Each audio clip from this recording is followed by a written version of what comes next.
अस्सलाम वालेकुम दोस्तों, वेलकम करता हूं आपको डेली कुरान क्लास में। आज मैं आप दोस्तों के साथ नबी करीम सल्लल्लाहु अलैहि वसल्लम की बहुत ही खूबसूरत हदीस शेयर करूंगा। आप सल्लल्लाहु अलैहि वसल्लम ने फरमाया, अगर किसी शख्स से अगर कोई गुनाह सरज़द हो जाए तो वो फ़ौरन ये काम करे। वो काम क्या है वो बताने से पहले आपसे गुजारिश है कि वीडियो को लाइक कर दें, चैनल पर न्यू है तो चैनल को सब्सक्राइब कर दें।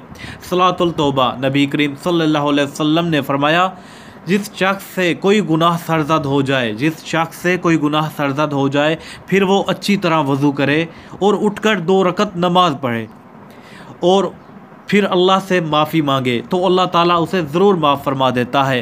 सनन नबी दाऊद की हदीस है, हदीस नंबर 1523 है।